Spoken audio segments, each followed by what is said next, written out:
It's been a bit of an issue where they are their own worst enemies. We'll see if that comes through here, as immediately in the draft, JDG, they know who they want to ban out. The Karma and the Rumble being taken away from Doinb. And you can see it on the opposite side here from FPX as well. Kanavi, as you said, not going to get his hands on his Nidalee, which is the big ban here away from him. It's about an 80% ban rate on that Nidalee as of right now against Kanavi. So definitely a high priority when it comes to getting it off the board of JDG. So the Aphelios made it through the bans, and immediately LoKen's going to grab that one for himself. We already talked about it's his most played of the split, and he looks stupendous on it.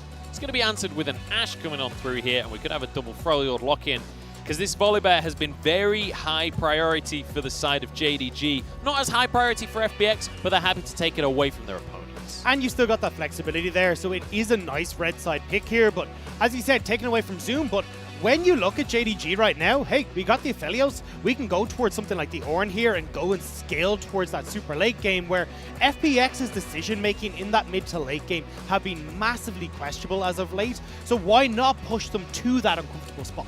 Absolutely. So we've got incredibly solid bot duo coming through here for JDG with the Thresh and the Aphelios. I'd argue probably one of the most heavily prioritized bot lane duos available. And then with a Twisted Fate here for Yagao. Suddenly, this looks real good for JDG, but the Sylas here to answer for Doinb. The instant lock-in from Doinb as well. So myself and Munch were having a look at yes. Doinb's solo queue just before we came onto the cast. Of the last 13 games he has played, 9 of them, I think it was, have been on Sylas. Like, it is a crazy high number. Doinb loves this Sylas pick, and it's beautiful into the Twisted Fate as well, because you can just steal away that Destiny and come join him in whatever party he's going to. Or you can just steal the Destiny and get over there before he can. True. Like, if you hit level 6 before he does, you can still steal the ult. You can still get out of there.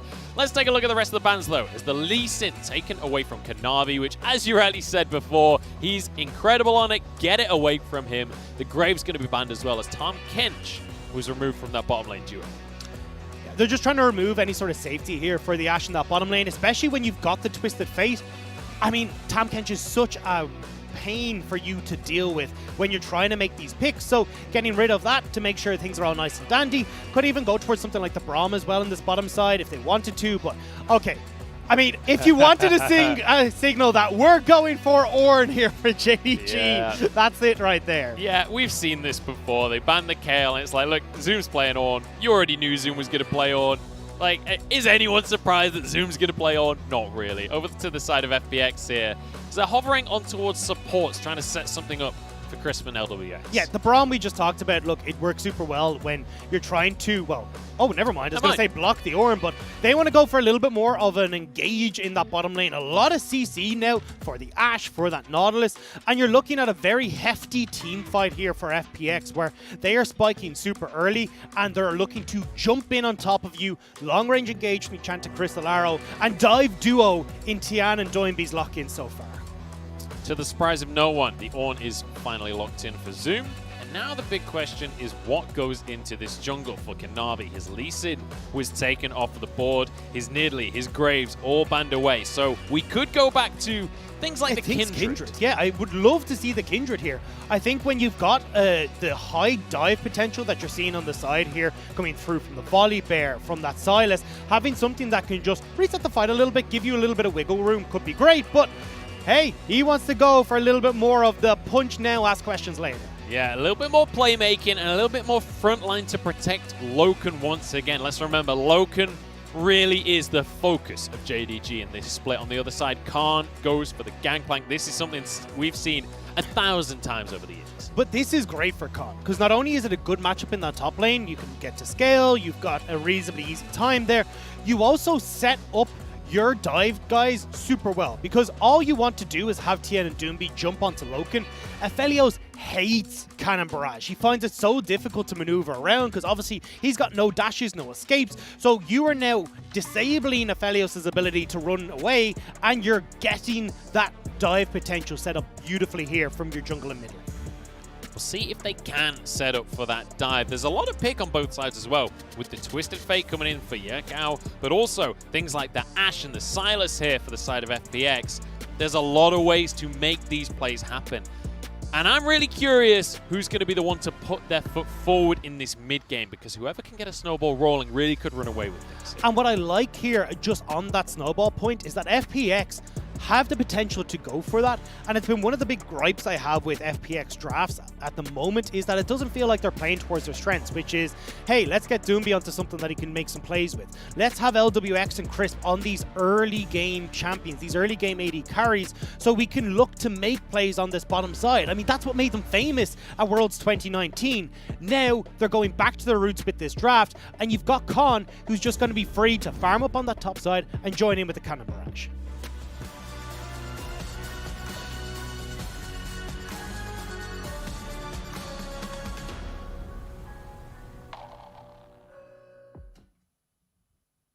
JDG, 加油! FunPlus, 加油!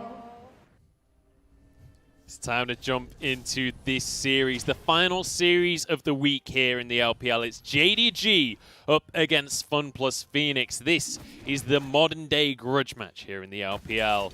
JDG more recently have been getting some of the more important wins, but the most recent time these guys faced was at the Mid-Season Cup, and it was FPX that came out on top.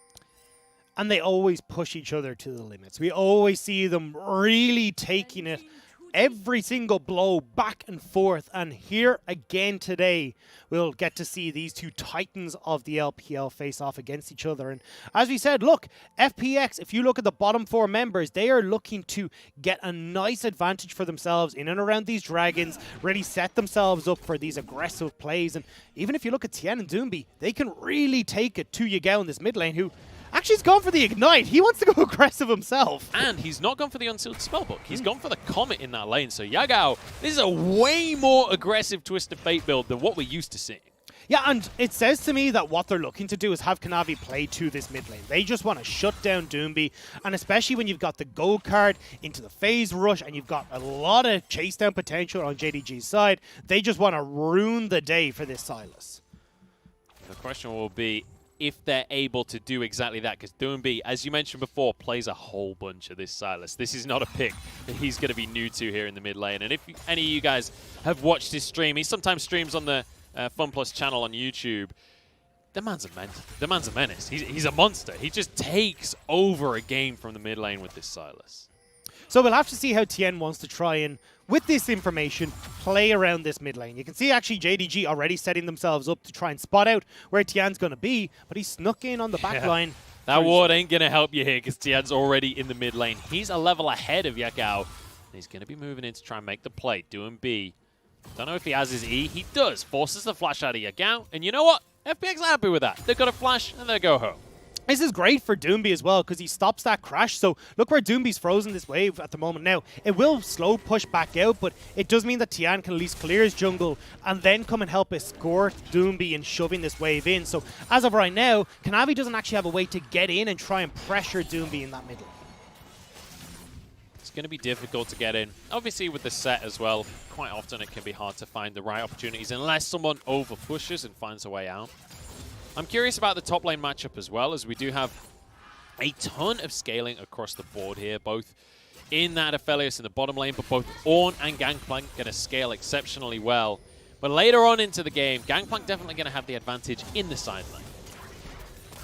And you can already see, like, look, he's going to have the advantage in lane as well. He's got so much poke, and we've seen these dives before. No way are they diving at level 4 under the tower. They go zoom with the flash, but it's not going to be enough. Tian gets out of the tower. That's a first blood for Khan. And Zoom tried to stop this wave from pushing in because he was a little bit worried about the dive, but he actually took so much damage from Khan. He set up Tian to go for this play, and it means that with Kanavi down to this bottom side, already FPX are making plays happen. And you know what? Zoom still used his flash. Even though he went down, that flash is on cooldown, so there's plenty of opportunity for Tian to make a repeat gank. And next time around, that tower might not be able to exist. Might also be a few more members coming that way as well. Like, don't forget, Doinb has this teleport. He can also steal away that Destiny from Yagao. There is so many options here from FPX to double down on these aggressive plays topside, but we'll have to see if they are going to be able to make that happen and keep their foot on the accelerator here. And I'm just excited that we get to see FPX running a composition that wants to just go in for most of the game. Because what's the biggest criticism we've had of FPX is that sometimes they're going in a little too aggressively when they shouldn't be. So why not just draft a composition that wants to go in? Then you can't be too aggressive. Exactly, and that's what we wanted to see from FPX, and we're getting it in this game. This is exactly the style of composition I was looking for FPX to go for, and at the moment they've been able to execute with Tian going towards this top side, but don't forget, JDG, they're looking to scale. They've got an Ornn, they've got this Aphelios as well. They're looking for these later game fights. They're also waiting for Yagao to hit that level 6 mark, so he's got the Destiny where he can influence plays on the side lanes as well, but at least in the early stages, JDG are taking a little bit of a beat. You know how everyone always talks about how Ornn at level 3 or so will have pressure in most lane matchups, blah, blah, blah. Not against Gangplank. This is not a fun matchup for Ornn at any stage of the game. Ornn never really gets an opportunity to get into that one unless he's getting ganks. We're going to 1v1 between Tian and Kanavi in the jungle. Tian going to win this one out ever so slightly, but realistically not a whole lot happens. Yeah, it's more Kanavi trying to give Yagao space to shove in for the Destiny play. So is Crisp. Destiny comes in and Yagao trying to finish off Tian. The hook is there and they finish the kill. Now JDG have to try and get away from this one, but LWX in from the side as well. JDG have bitten off more than they could chew. Yagao somehow survived, but Kanavi won't be so lucky. LvMao over the wall and LoKen has to flash, but Crisp follows him, gets the root down with his passive. The rest of the team couldn't get in because of Gravity. That was super back and forth on either side. And when all said and done, I mean, it's 1 for 1, but you could see the idea there from JDG. It was try and let Yagao push this wave in against Doinb, make sure Tian isn't trying to make any funny business happen, and then we can have Yagao make the play with the Destiny. But with LvMao roaming up, they managed to get at least a kill back over in their favor, but one's returned onto Kanavi. And just look at the summoner spells across the board right now. Everything is on cooldown, basically. It's just going to be a flash for Kanavi, a flash for Khan. Other than that, nobody else is going to get out of any tricky situations. So this could mean that everything slows down, or it could be a whole bunch of opportunities for FPX. I actually didn't see the ultimate that Doinb stole. I don't think it was the Destiny from Yagao. So Doinb will have access to that Destiny way sooner than Yagao is, and can potentially make these sideline plays, but JDG don't want to give it to him. He might just get gold carded, death sentence, face breakered, and everything else. But Doinb gets onto the backline, somehow onto Yagao, can't finish the kill though. JDG get the pick by the skin of their teeth. Now onto Tian, but Crisp and LWX have moved up once again. And, well, JDG, they do get away with that one in the end. Welcome to the LPL RAM, apparently, in this game, because all our action is happening around this mid lane, but JDG are playing this beautifully. We said, look, Yagao is gone for this Arcane Comet, he's gone for this Ignite, he wants to get rolling early. Well, he's picked up 2 kills for himself. He's shoving in this wave, stopping Doinb from being able to make any of these plays we talked about with, like, the Destiny and even with his teleport. Now, FPX, you can see, at least off of all this pressure, will pick up the Dragon, but that's not too big of an issue for JDG right now. They're more concerned about setting up Yagao to get out of this lane, and I mean, that's a damn early Rod of Ages as well for the Twisted Fate. Yeah, that is about as early as they come. 8 minutes when he finishes his Rod of Ages, so he's going to be coming online a lot sooner than you would necessarily expect from a Twisted Fate. Fantastic news for JDG. And the big question is, oh, hang on, Zoom wants a 1v1 onto Khan in the top side? Or maybe just wants a bit of damage, I guess. Trying to turn it around. I thought he was going to try and push against the wave instead and try and shove that one out, because Connor's going to be able to shove this one in, but Kanavi is coming up towards his top side. Will be spotted now, though.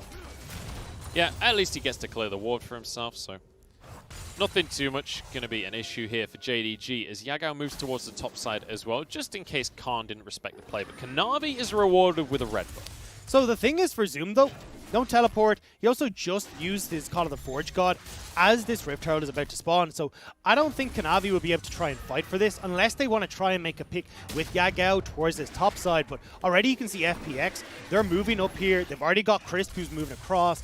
Doinb as well can just hoosh over and stop Kanavi from taking this objective. Everybody on the map is getting their way over towards this. It's just going to be Zoom, who's in the bottom lane, doesn't have TP. So JDG could find themselves in a fight that they can't win, but they might just be able to finish this Herald off before Tian can get in. Eye of the Herald is there. Kanavi grabs it for himself. Will be able to pick up the Eye of the Herald, unlike earlier on in the split.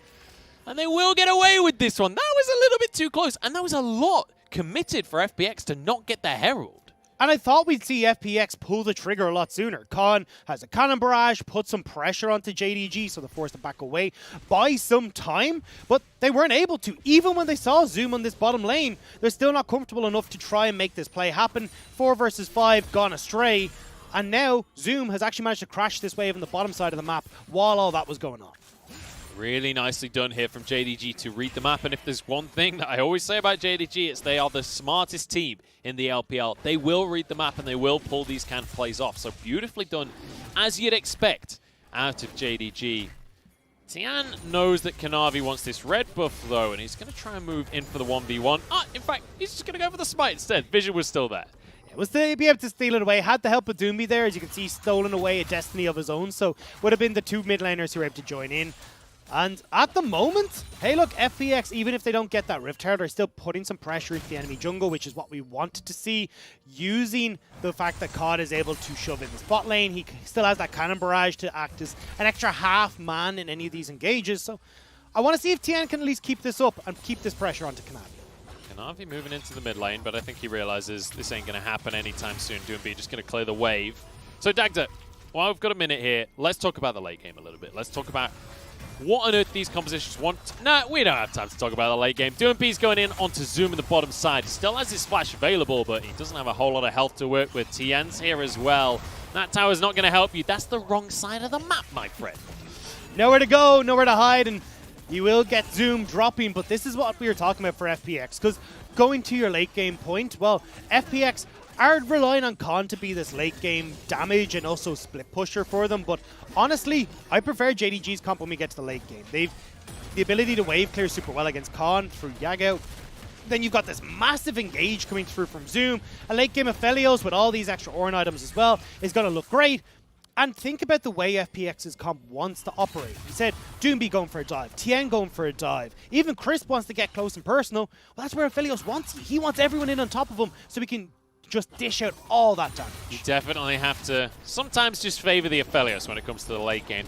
That second place, finally taken as Herald dropped on the top side by JDG. It's going to be LoKen and Kanavi able to finish this one off. Doinb was able to answer with a couple of plates in the bottom side, but certainly can't trade the tower. So that is now going to be a gold swing in favor of JDG. And this is how JDG want to play this. They got Yagao ahead. Great. He's now a side lane threat. Who's our next threat we need to get rolling on? It's LoKen. He has some damage in the bottom lane. Call of the Forge God comes out from him, gets the knock-up onto Zoom. Tian's here as well. This tower doesn't get to exist with Volibear in the mix. They don't even need to ult the tower because they're just going to finish this kill. Now suddenly Yagao, he's bitten off way more than he could chew. Chased down by the entire squad. That death sentence pulls the support away. But Yagao somehow surviving everything here. I don't know how he's doing it, but finally jumped on down. And FPX now back away, back towards the tower because their entire squad is here.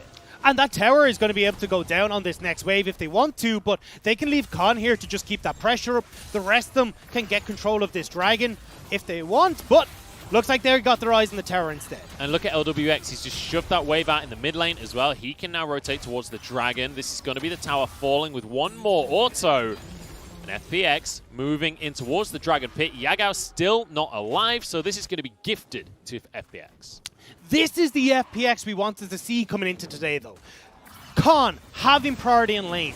Doinb able to shove out and have control of his lane as well. And FPX in these situations flourish. Now they've gotten 2 dragons for themselves. A nice gold lead, but maybe more coming. Kanavi goes in for this one with the showstopper. Doinb pulled him by the hook. He's going to find himself a box onto LvMao. As the rest of the squad from JDG getting collapsed on by FPX. They are outnumbered and outgunned. A kill goes the way of LWX, which is the perfect target for FPX. As LoKen, he wants to make a play for himself. Khan has to flash away.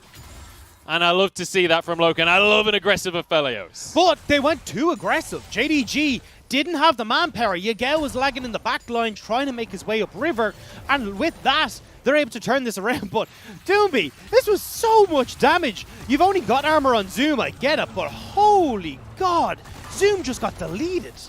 And I mean, this is exactly what we said, right? This guy plays a lot of Sylas, and he is an absolute menace to anyone who has to face him. He knows exactly how much he does. He knows exactly how much he can survive with the Kingslayer as well, and able to find these fights. And even Yagao survived for so long, but just can't get away from all the CC. I love how FPX are setting these plays up though, because you do have the Volibear who disables towers. You got Doinb who has access to the Destiny, a teleport of his own as well. So just matching and outmanning JDG in a lot of these scenarios means that they're able to pick up all these advantages. And look, we've now got a 1,500 gold lead going over in favor of FPX, and this next Rift Herald is about to spawn. Yagao is in this top lane, but you have teleports at least coming through for Zoom that could try and swing a fight over in favor of FPX.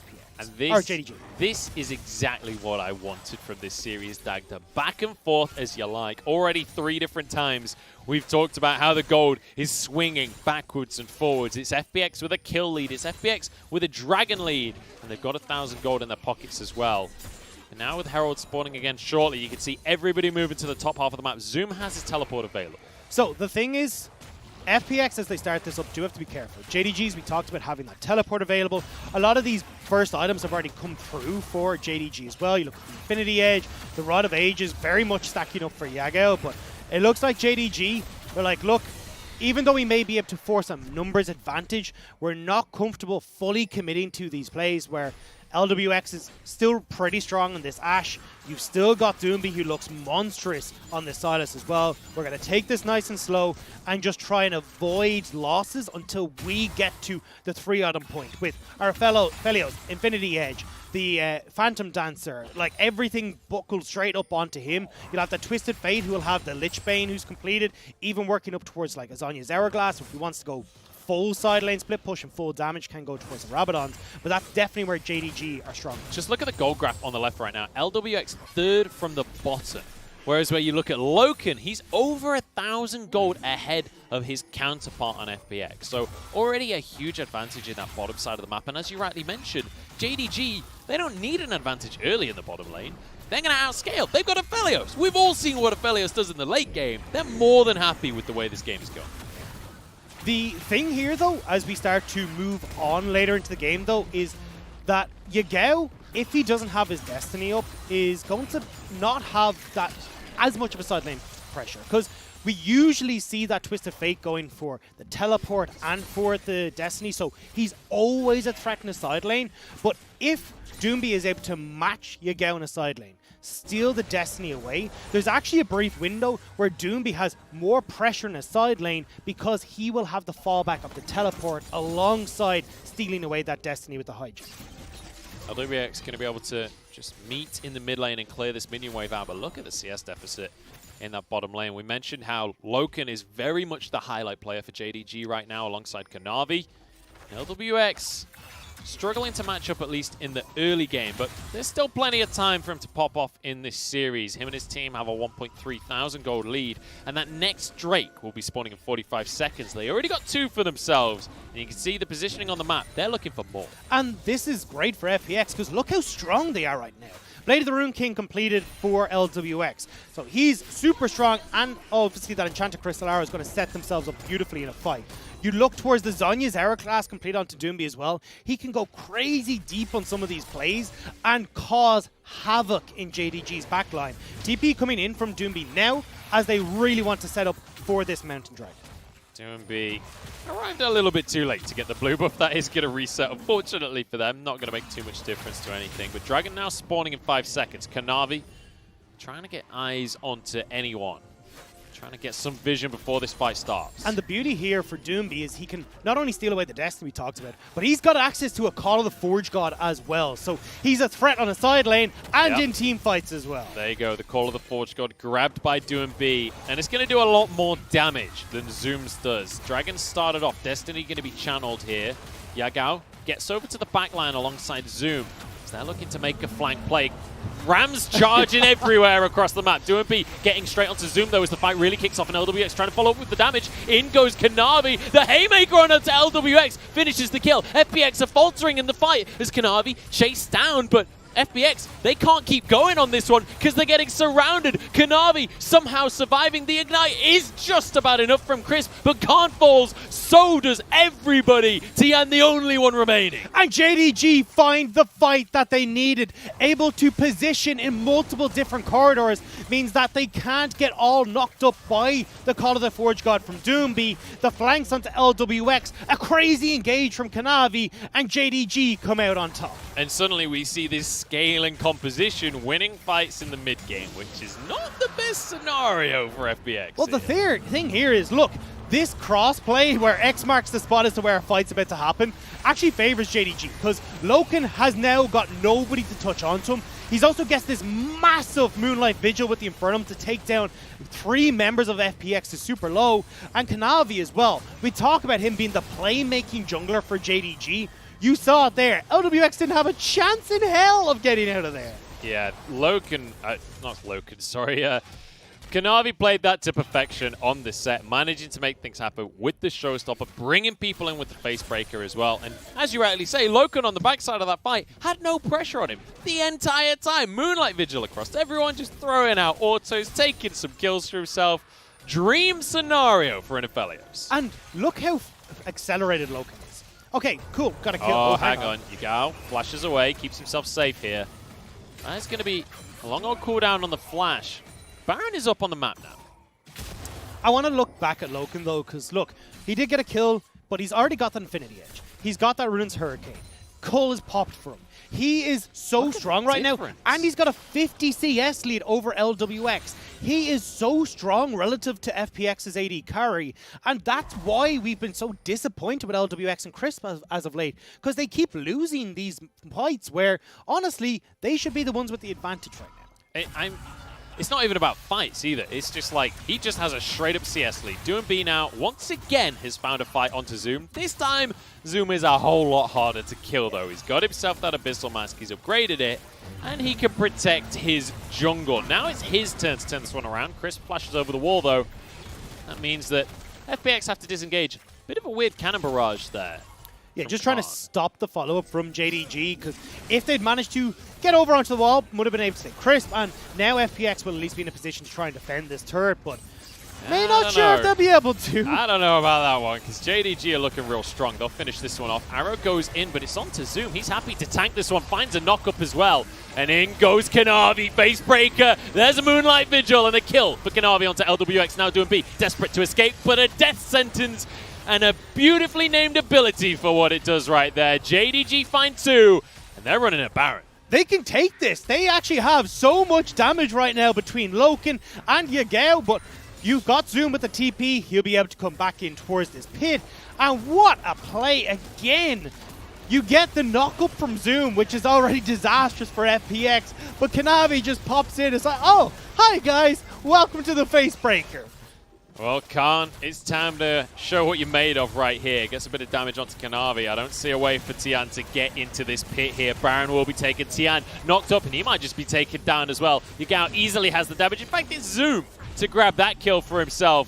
9-7 on the scoreboard, and a 22-minute Baron for JDG. It would have been a miracle for Tian to get into that pit. No flash, no ultimate either. He's not able to get over the wall, but here we go. Kanavi, Hex Flash, straight over the wall, and LWX. Like, every time Kanavi manages to find them, and it is not going well for the Ashe. And I just love that the kill is taken by the showstopper as well. Fully dunks LWX in the fight. And that play right there and the play earlier at Dragon coming out from Kanavi are what have set JDG ahead in this game with a tremendous lead. There is a full item and a half advantage for LoKen over LWX. And that's not even taken into account that it's a Molten Edge. He's got the upgrade now as well. Like, LoKen's running away with this. He's happy as Larry. He's got all the items he needs to take over these team fights. And if you even get close enough to breathe on him, you are going to die for FPX, because Tian is not tanky enough. You can see he's gone for the Knight's Vow. He's trying to go towards something like a Bramble Vest to try and reduce LoKen's impact, but it's going to be too little too late. LoKen's massive. Yeah, I don't know if there's a way to reduce the impact of this kind of level of Aphelios right now. He's only 2-0-2 on the scoreboard, but he's 50 CS up. And he has got a whole bunch of turret plates, he's got a whole bunch of bonus gold, and he's got a whole bunch of items. Zoom starting the siege in the bottom side of the map here. And just as we're talking about it, you can see it visualized right there. The ridiculous advantage. 3,500 gold in the AD carry alone. It is absolutely insane. And what you try and do is FPX here. I mean, JDG have Baron. They're sieging up. They're only... Tell me, you're the analyst. I know. Well, that's the problem is they are trying to have Doinb play off into a side lane, but he's not strong enough to deal with Yagao after all the pressure that went mid in the early stages of the game. And FPX are about to lose their bottom inhibitor turrets. Yeah, this is rough right now for FPX as they've got to try and find some miracle fight, some way to start something. But this inhibitor... I don't think they can defend it. I don't think even if they go for a fight that this is winnable right now. LvMao looking for a hook, but doesn't quite connect. And the siege can continue all day long. Still 40 seconds on this Baron. LoKen just going to be able to throw these turrets out to keep doing the damage. He's got the Calibrum for range onto this inhibitor as well. And in the meantime, Yagao just sets it up in the mid lane. And you've got no real hope here. FPX trying to look for the engage on Yagao. The hope is a play onto Yagao, but Dredgeline is going to go wide, and that means now JDG, they make the counter play. Into the base they go. Tian jumps into the middle of the fray, but he's not going to be able to finish anybody off. Zoom just tanking the tower in the meantime. Khan just getting 1v1 by the AD carry here as LoKen annihilates every minion in sight, and now he moves his eyes over towards FPX's health bars. LWX went down during the scrap, but this is going to be a second inhibitor. And I don't think JDG are going to try and force the issue on the game just yet, but I mean, the game is just about done. And we said JDG were back on form. They're showing it massively in this game. 7-win streak for our Spring Split champions. Looking to make it 8 here today. And with performances across the board, I'm not surprised that they're making this a swift game 1 against FPX. Look at how Kanavi set up this early game. Getting Yagao several of these kills, working the second that Destiny became available for the Twisted Fate to get him 2 kills, to get this quick Rod of Ages. And from that point on, they were picking off several members of FPX. And LoKen now, absolutely huge as a result of these fights. There's so little left standing for FPX in their own base. And just look at LoKen throughout this fight as well. He's just a kid in a candy store, just dancing around the base, autoing whoever he wants, whoever he fancies, basically no pressure. I mean, what do you even do if you're FPX here? I mean, that's my thought process here as well. Because you've tried to get onto LoKen, he's got Severum, he's hitting everyone with the Runins, with the Phantom Dancer. And then as well, you're moving in towards a position where, well, Tian isn't strong enough to kill him. You just killed Doinb. LWX is gone. Khan's running to try and get on towards Yagao. So LoKen's under no real threat that entire fight. So now we need some kind of miracle play to come through for FPX if they want to get themselves back into this game. And let's bear in mind, they do have this Ashe for LWX, so there's a lot of pick potential on the side of FPX. But JD is smarter than that, right? This is a team that is going to stay grouped for the rest of this entire game. The issue with that, though, is Yagao does need to be able to deal with Doinb, but, I mean, they don't, like, this isn't an issue because, well, Doinb has managed to just about push out the super creeps in the bottom lane. And Yagao's like, oh, I'm just going to group as 5 with the rest of you. And like, I mean, you're not even to steal away my Destiny or anything. You got a TP in as Kanavi goes for the play. Yeah, Kanavi jumps over the wall here. Call of the Forge God going to be used. Doinb misses the second half of it, though. LWX.